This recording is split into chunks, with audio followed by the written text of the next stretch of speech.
ಮಗುವಿನಂತೆ ತಿಳುವಳಿಕೆ ಇಲ್ಲದೆ, ಶಕ್ತಿ ಇಲ್ಲದೆ,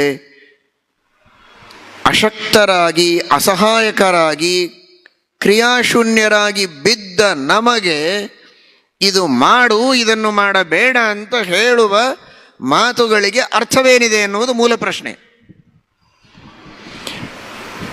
ಇದಕ್ಕೆ ಸ್ಪಷ್ಟವಾದ ಉತ್ತರ, ಅನುಭವದಿಂದ ತಿಳಿಯಬೇಕಾದ ಉತ್ತರ, ಮಗುವಿನ ಸ್ಥಿತಿ ನಮಗಿದೆಯಾ ಅಂತ ವಿಚಾರ ಮಾಡಿ ಅಷ್ಟೇ. ಶ್ರೀಮದಾಚಾರ್ಯರು ಕೇಳುವ ಪ್ರಶ್ನೆ ಇಷ್ಟೇ. ಮಗುವಿನಂತೆ ನಾವು ಅಸ್ವತಂತ್ರ, ಶಾಸ್ತ್ರವನ್ನು ಓದಿ, ಶಾಸ್ತ್ರದ ಮಾತುಗಳನ್ನು ಪ್ರವಚನದಲ್ಲಿ ಕೇಳಿ ನಾನು ಅಸ್ವತಂತ್ರ, ನನಗೇಕೆ ವಿಧಿ ನಿಷೇಧಗಳು ಅಂತ ಮಾತಾಡಬೇಡಿ. ನಿಮ್ಮ ಅನುಭವ ಏನು ಹೇಳುತ್ತೆ ಹೇಳಿ. ಶಾಸ್ತ್ರ ಹೇಳಿದ್ದು ಸುಳ್ಳಲ್ಲ, ಶಾಸ್ತ್ರ ಹೇಳಿದ್ದು ಪರಮಸತ್ಯ. ಸ್ವಯಂ ಶಾಸ್ತ್ರ ವಕ್ತಾರರಾದ ಶ್ರೀಮದ್ ಆಚಾರ್ಯರೇ ಹೇಳ್ತಾರೆ, ಶಾಸ್ತ್ರದಲ್ಲಿ ಹೇಳಿದ್ದನ್ನು ನಂತರ ನೋಡೋಣ, ನಿನ್ನ ಅನುಭವ ಏನು ಹೇಳುತ್ತೆ ಅದನ್ನು ಹೇಳು. ನಿನಗೇ ಅನುಭವಗಳಿವೆ.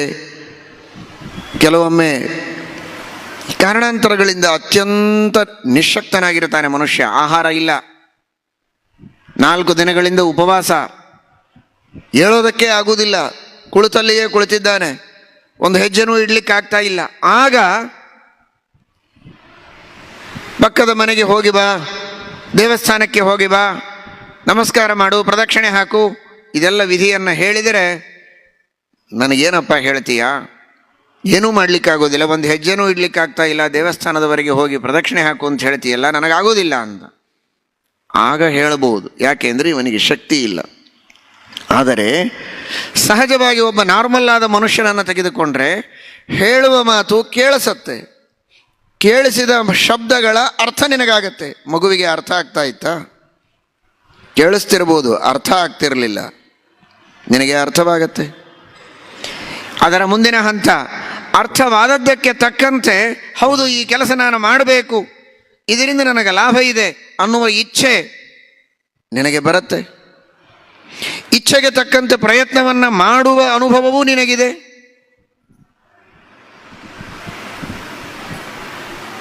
ಹಣ ಕೊಡ್ತೇವೆ ಬಾ, 10 ಲಕ್ಷ ರೂಪಾಯಿ ನಿನ್ನ ಹೆಸರಲ್ಲಿ ಕೊಡಬೇಕು ಅಂತ ಇದೆ, ಚೆಕ್ ಕೊಡ್ತೇವೆ ಬಾ ಅಂದರೆ ಓಡಿ ಬರ್ತೀಯಲ್ಲ.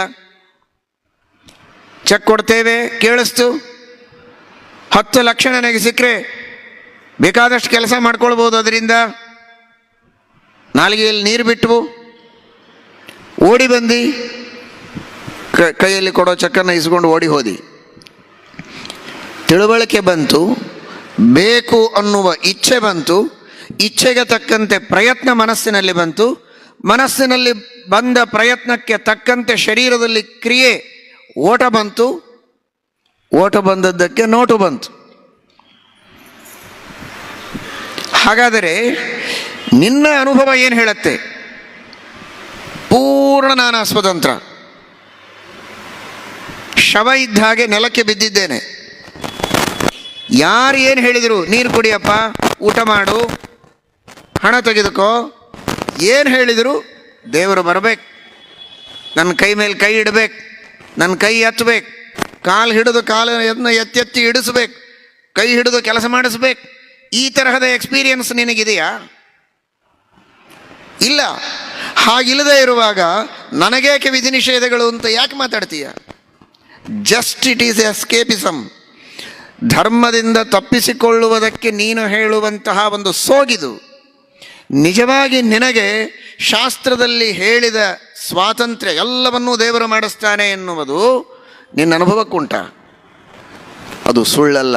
ಶ್ರೀಮದಾಚಾರ್ಯರ ಮಾತಿದೆ, ಪ್ರತ್ಯಕ್ಷೈಷಾ ಕರ್ತೃತ ಜೀವ ಸಂಸ್ಥಾ.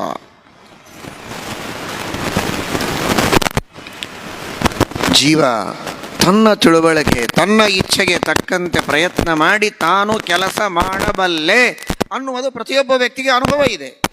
ಅನುಭವ ಇದ್ದ ಮೇಲೆ ಅವನಿಗೆ ವಿಧಿ ನಿಷೇಧಗಳು ಉಂಟೇ ಉಂಟು. ಅದು ಅವನಿಗೆ ಸ್ವತಂತ್ರವಾಗಿ ಬಂತ, ದೇವರ ಅನುಗ್ರಹದಿಂದ ಬಂತ, ಇದನ್ನು ಶಾಸ್ತ್ರದಿಂದ ತಿಳಿಯೋಣ. ದೇವರ ಅನುಗ್ರಹದಿಂದಲೇ ಬಂದಿದೆ ಎನ್ನುವುದು ಶಾಸ್ತ್ರ ಸಿದ್ಧ.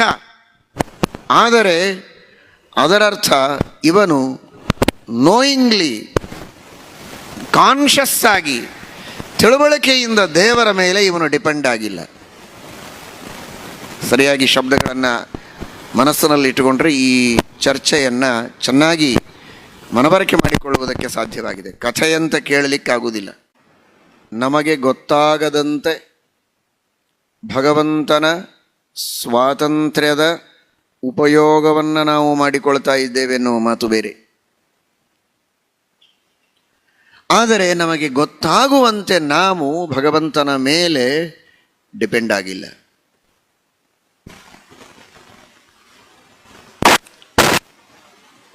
ಹಾಗಾದರೆ ನಮಗೆ ವಿಧಿ ನಿಷೇಧಗಳನ್ನು ಮಾಡುವುದಕ್ಕೆ ಸಾಧ್ಯ ಇದೆ. ಯಾವುದಕ್ಕೆ ಸಾಧ್ಯ ಇಲ್ಲ? ಕಲ್ಲಿಗೆ ಹೇಳಲಿಕ್ಕೆ ಸಾಧ್ಯ ಇಲ್ಲ. ಕಲ್ಲು ಮಣ್ಣುಗಳಿಗೆ ವಿಧಿ ನಿಷೇಧ ಇಲ್ಲ, ಕಾರಣ ಅವುಗಳಿಗೆ ತಿಳುವಳಿಕೆ ಇಲ್ಲ.